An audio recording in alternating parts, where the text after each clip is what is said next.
my name's Andy, welcome back. So the forge is in, I've mounted the Bosch and the Chew and the blower on the back, and as you see I've just filled it with sand, so that is basically so you don't have an entire pan full of coal or coke or whatever you're using. So let's have a look.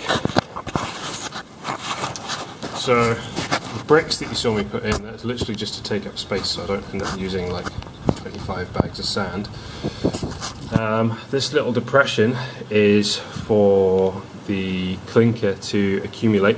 Now the first couple of firings that I do, this sand will melt and it will turn into glass, so I'll get like a big firm clinkery glassy bit of crap in there, but then once we clean that out and we get a bit of coal dust in there, that'll be absolutely fine. I might have to redo the hole at some point because this will probably just flake away eventually, but this is how I like it set up. I don't know what other guys do, but this is what I did in my last forge. It seemed to work pretty well, so I'll just stick with that. So I thought we could go through how a water-cooled side blast works. So I have an awesome whiteboard that isn't super dark. Right then, so if this is your forge, and you've got the water Bosch at the back full of water, and then that has the Chew, or the Chew iron, or Tuyere, or however you want to call it, on the front. Now that is a cone shape, and then you've got your air, you've got your blower on the back, and that obviously is sending air all the way through to the front, and then your fire is here. So the water, there's a pipe obviously that goes through. The water is circulating around this entire bit, and it goes up right up to the front where the fire is, and your fire ball is effectively right here, and then you'll get a little bit of clinker. The clinker will kind of collect down here. So as that gets hot, the water will circulate up, and obviously it will boil, but water boils at 100 degrees and it can't go any higher than that because obviously it's boiled off, it's turned to steam. So this entire unit effectively never gets above 100 degrees, which sounds quite hot, but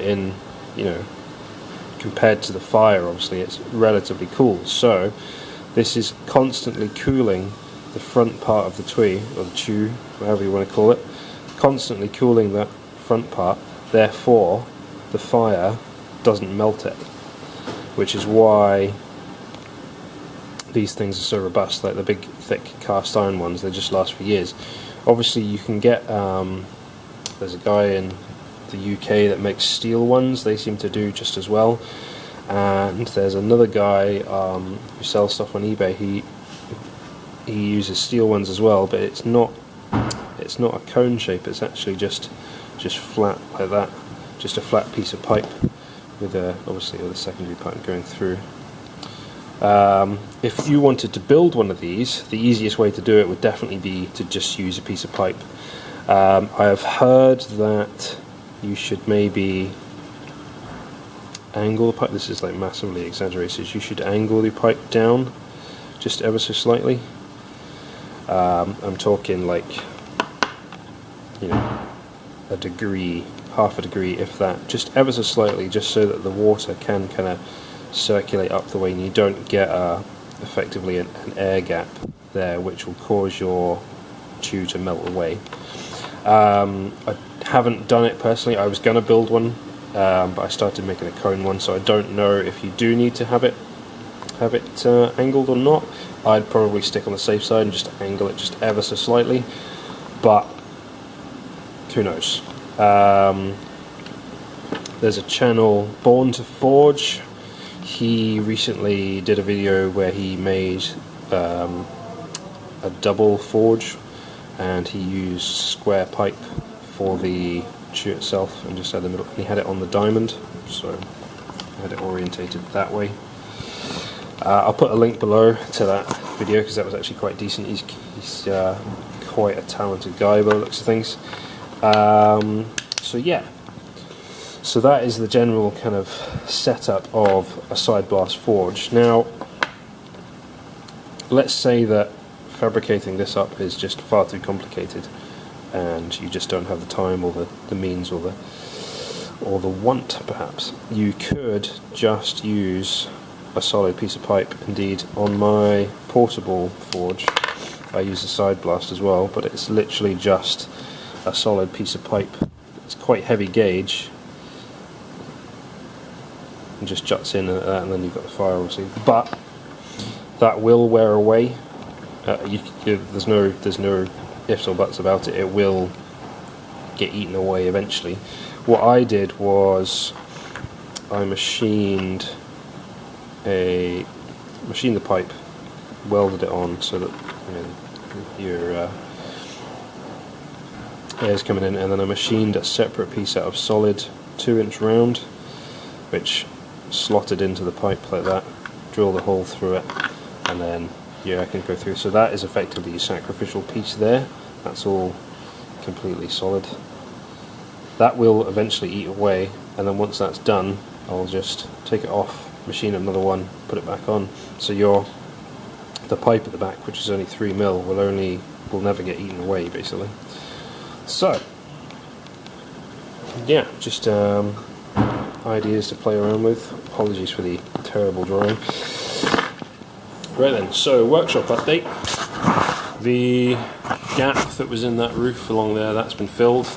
Sorted all that out. So I'm hoping that any smoke that does kind of escape will remain in the room. And you'll have to excuse the crazy mess. I built my gantry crane, and this thing is freaking awesome. Like, if you don't have one of these, you should get one because it's awesome. Top part of the frame is all, apart from these are 80mm box section, the rest is 75mm or 3-inch square for you guys. What was I going to say? So this just slots on. I've not secured it on in any way. It's just held on by gravity. So the idea was to put a hole in here and holes in the main beam, and then have it adjustable.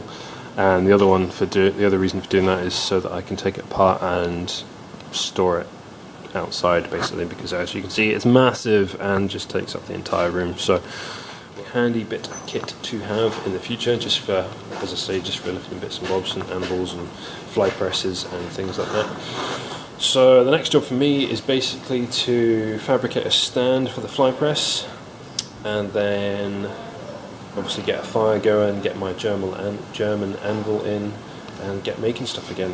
Unfortunately, I've got to go back to work on Monday, which is a bit of a pain. Just kind of curtailed a lot of things, but it is what it is, guys. So thank you very much for watching. If you have any questions about the Side Blast or blacksmithing or life in general, please feel free to put a comment, leave a thumbs up, all the usual good stuff. And if you haven't, I would ask you to subscribe, because there is going to be a lot more coming. Things are going to start to progress pretty quickly now that this is in. And yeah, so like, comment, share it with your mates, subscribe if you haven't already done so. If you don't follow me on social media, you should. I'm on Instagram and Facebook. I'll put links below to that as well. And yeah, thank you very much for watching, and I'll see you next time. Take it easy.